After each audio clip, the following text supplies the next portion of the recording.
भाई मेहनत हमेशा रंग लाती है, आपको पता ही है, सब लोगों का कहावत में भी यही है। तो मेहनत तो आप घर पे करो, बाहर करो, मेहनत अगर करोगे तो शायद रंग तो लाएगी।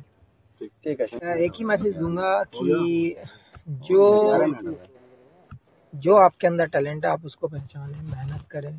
क्योंकि जब मैं यहाँ से गया था तो आप लोगों को भी पता है कि कैसी फैसिलिटीज़ थी या यहाँ पे क्या था। बहुत स्ट्रगल करने के बाद यहाँ से ये अचीव किया है। अब अगर आपके पास फैसिलिटीज़ हैं तो बस आपको हार्डवर्क की ज़रूरत है, फोकस की ज़रूरत है। तो यही कहूँगा कि आप फोकस करें और हार्डवर्क करते रहें। Thank you. दिन मैच होना था, इतने सारे भारतीयों की उम्मीद और लगातार अच्छा प्रदर्शन आपने किया। क्या किसी खास बैट्समैन को टारगेट करने की वो थी, क्या सोच रहे थे आप एक रात में? नहीं यार, एक रात पहले ऐसा कुछ माइंड में नहीं था, क्योंकि कॉन्फिडेंस अच्छा था, स्किल अच्छा चल रहा था, सब कुछ अच्छा चल रहा था, प्लानिंग पूरी हो चुकी थी।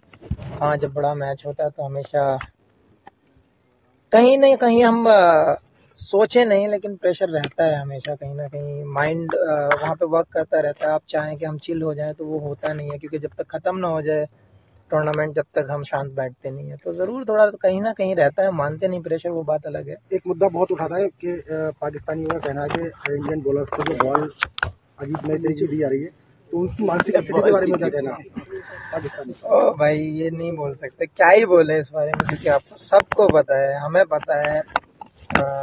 इवन उन लोगों के प्लेयर्स ने भी, जो सीनियर्स हैं, जो लेजेंड हैं, जिनको दुनिया मानती है, उन्होंने भी उनको एक्सप्लेन किया है, लेकिन उनकी समझ में नहीं आता।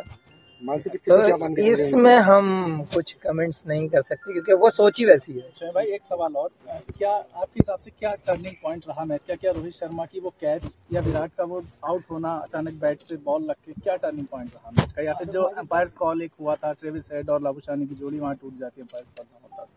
देखिए, एक ही चीज़ थी, क्योंकि रन हमारे पास उतने ज़्यादा नहीं थे कि हम, अगर काश हमारे पास 300 रन होते तो हम इजीली डिफेंड कर पाते। लेकिन एक चीज़ पे ब्लेम करके मुझे नहीं लगता कि कोई फ़ायदा रहता है, क्योंकि ओवरऑल टीम को देखा जाता है कि हम कहाँ स्टैंड करते हैं। वो बहुत ज़रूरी होता है एज ए यूनिट वर्क करना और एज ए ग्रुप वर्क करना। तो मैं एक ही चीज़ बोलूँगा, शायद थोड़े से रन कम थे। क्या चंद्र भाई, आपकी यहाँ जो अब यूथ है आपका, कल आप आए, कुछ बच्चे आपसे मिलने पहुंचे, कुछ यूथ से बात हुई आपकी? अभी थोड़ा सा टाइम दूंगा उनको भी, और जहाँ पे स्टेडियम का अनाउंस हुआ है वहाँ पे भी जाकर देखूंगा। अगर कुछ मेरे लायक सेवा होगी तो मैं जरूर। जो यूथ ट्राई कर, वो जो तैयारी, भारत से भी नाम रोशन किया है, और सरकार यहाँ आपके यहाँ पर स्टेडियम के लिए बाकायदा यहाँ जमीन तराशी जा चुकी है, उसका प्रस्ताव जा चुका है, उसको लेकर क्या कहेंगे आप? उसके लिए सबसे पहले थैंक्स बोलना चाहूँगा सरकार का भी, और जिसने भी ये स्टेप लिए हैं, सब ने मिलकर, स्पेशली उत्तर प्रदेश सरकार ने, क्योंकि बहुत ज़रूरी है। अपने यहाँ टैलेंट बहुत है और बहुत बच्चों को ज़रूरत है कि स्पोर्ट्स में भी आगे जाएं, लोगों को जागरूक करें। तो ये चीज़ टैलेंट के हिसाब से और क्षेत्र के हिसाब से भी बहुत ज़रूरी थी कि हमारे यहाँ पे एक अच्छे स्पोर्ट्स एकेडमी हो, स्टेडियम हो, जहाँ पे लोग अपने स्किल को जानें, लोग उसको, कुछ कोचेज़ उन लोगों को सिखाएं, कुछ बेटर करें। वो बहुत ज़रूरी था, और ये मेरे हिसाब से बहुत अच्छी चीज़ हुई है यहाँ के यंग टैलेंट के लिए। शामिल भाई, इसी प्रश्न को मैं थोड़ा मॉडिफाई करूंगा। अब तो हम बैकग्राउंड से आप निकले, तो विशेषकर जो अब यहाँ के यूथ आप पर उम्मीदें करता है, तो आप क्या करना चाहते हैं उन बच्चों के लिए जो आपकी तरह आगे बढ़ना चाहते हैं? आप अपनी तरफ से क्या, मतलब मोरल सपोर्ट या और भी कुछ? देखिए, हमेशा से मैं बात करता आया हूँ, क्योंकि जब जो जनरेशन आ रही है, जो टाइम अभी का दिख रहा है लोगों में, जो हमारी ज़रूरतें बन गई हैं, तो मेरे हिसाब से एजुकेशन, हेल्थ, स्पोर्ट्स, ये सारी चीज़ें काउंट करके हम अच्छा कल्चर क्रिएट कर सकते हैं। तो उसमें मैंने पहले भी बोला था, अगर मेरी कहीं ज़रूरत है हमारे यहाँ के यंग टैलेंट को, यंग यूथ को, या किसी भी डिपार्टमेंट में मेरी ज़रूरत है, मैं खड़ा हूँ। और ये यंग जनरेशन को भी सोचना पड़ेगा कि हमें किस वे में जाना है, हमारा कौन सा टैलेंट है। तो वो चीज़ें बहुत ज़रूरी होती हैं। हाँ, फैसिलिटीज़ कभी कभी ऐसा होता है कि जब विलेज में नहीं मिल पाती हैं, लेकिन अब मुझे लगता है कि बहुत सारी चीज़ें सामने भी आ रही हैं, गवर्नमेंट भी हेल्प कर रही है इन चीज़ों में। तो अब यूथ का यही है कि आपको एक स्टेप ऊपर आना है, आपको अपना मैच्योरिटी दिखाना है, अपना स्किल दिखाना है, और देश का नाम रोशन करना है। प्रधानमंत्री जी से आपकी मुलाकात हुई, क्या बातचीत हुई, और आगे क्या रणनीति रहने वाली है? देखिए, बहुत ज़रूरी होता है, क्योंकि उस टाइम पे हम मैच हार चुके थे, और जब आपके प्राइम मिनिस्टर जब वहाँ पे आके आपको प्रोत्साहन देते हैं, तो वो एक अलग ही एक कॉन्फिडेंस होता है कि देश का जिम्मेदार आदमी आपके साथ आया है, आपके सहानुभूति दे रहा है। वो बहुत ज़रूरी होता है, क्योंकि उस टाइम मॉरल वैसे ही डाउन होता है, और जब ऐसे मोमेंट में कोई आपका पीएम जैसे इंसान सामने खड़ा है और वो ऐसे बोल रहा है, कॉन्फिडेंस दे रहा है, तो वो एक अलग ही चीज़ हो जाती है, कॉन्फिडेंस बिल्ड करती है। तो मुझे लगता है ये बहुत बड़ा पार्ट है। शमी भाई, अपनी टीम ने 10 के 10 मैच बहुत अच्छी तरह से जीते। हमारी सरजमी पे मैच हो रहा था, प्रधानमंत्री ने किस तरीके से आप लोगों का जो क्या बात हुई, वो आपकी ये आप मुझसे सुनना चाहते हो? आपको वीडियो भी सोशल मीडिया पे घूम रही है, ऑडियो के साथ घूम रही है, आप लोगों ने देखा ही है कि कैसे उन्होंने सबका साहस बढ़ाया है, कैसे उन्होंने सबसे मुलाकात की है। ये बहुत अच्छा लगा हम लोगों को, क्योंकि प्रधानमंत्री का आना एक छोटी चीज़ नहीं। आपने 7 विकेट लिए थे भाई, आप शानदार आपका प्रदर्शन था, उस पर प्रधानमंत्री जी ने आपको कुछ कहा? हालांकि सौगात तो मिल गई है, योगी सरकार ने आपको दे दी है। देखिए, मेरी हमेशा कोशिश यही है कि कंट्री के लिए बेटर करते रहें और अच्छा करते रहें, टीम जीतती रहे। और मेरा यही कहना है कि सब लोगों को अपना 100% देते रहो, कंट्री को जिताते रहो।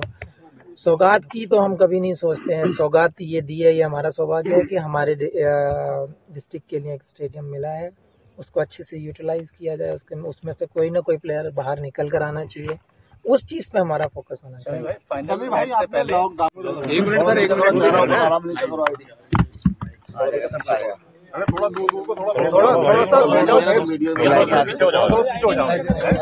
खुल जाओ पीछे, पीछे।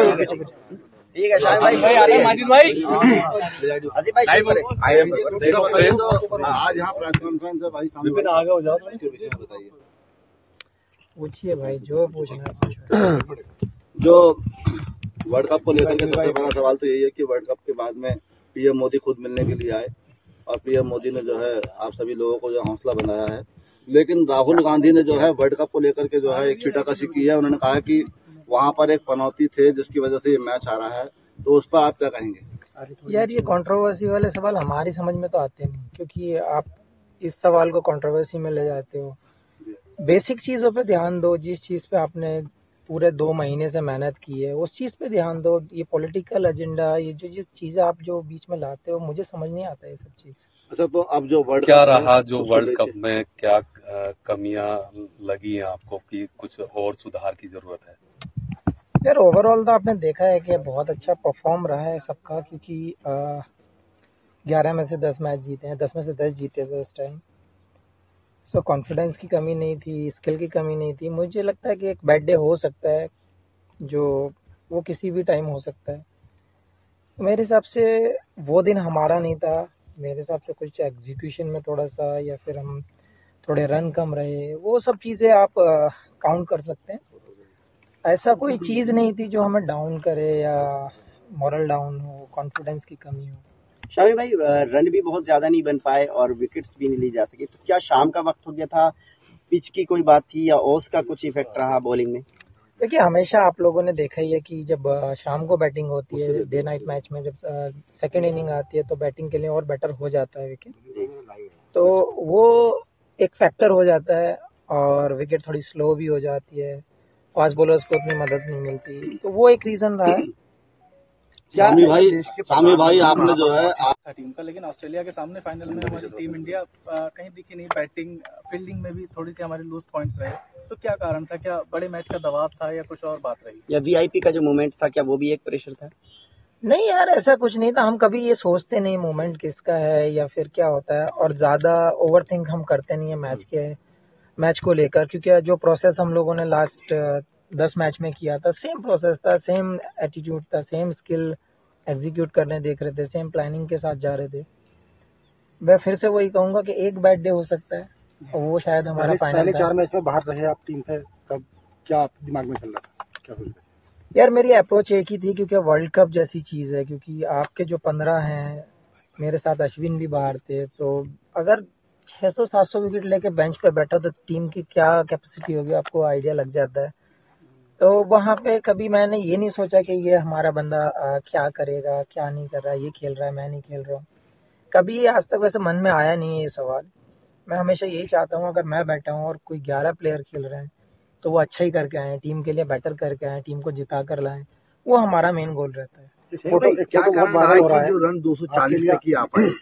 क्या पिच की कमी मानी जाए इसको? दोबारा पूछो। क्या कारण रन स्कोर जो कम रहा, स्कोर रन का कम रहा है, या पिच की कमी मानी जाए इसमें, या फिर जो प्रदर्शन करना था, जैसे आस और उम्मीद तमाम आवाम को आप लोगों पर लगी थी, तो तो उसके लिए क्या संकेत है आपकी तरफ से? देखिए, बहुत सारी चीज़ें काउंटर टेक्निकली अगर आप देखना चाहें तो डे नाइट मैच में हमेशा बैटिंग शाम को अच्छी होती है, पिच स्लो हो जाती हैं, वो सब चीज़ें काउंट तो आपको करनी पड़ेंगी क्योंकि वो टेक्निकल हैं।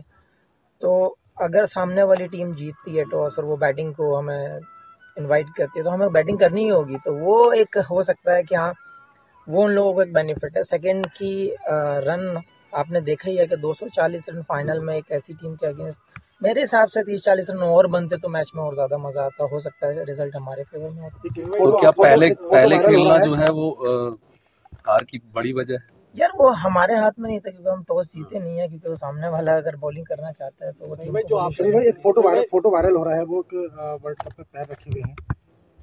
यार मुझे ये चीज़ बहुत मुझे भी हर्ट हुई है क्योंकि जिस ट्रॉफी के लिए कंट्री की सारी टीमें लड़ती हैं, जो अचीवमेंट कर आप पाना चाहते हैं, जो ट्रॉफी आप अपने हाथों में सर के ऊपर उठाना चाहते हैं, वो ट्रॉफी पैर पर लगाना वो मुझे भी अच्छा। हमसे जुड़े रहने के लिए हमारे YouTube चैनल को सब्सक्राइब करें और नई वीडियो की नोटिफिकेशन के लिए बेल आइकॉन को दबाएं।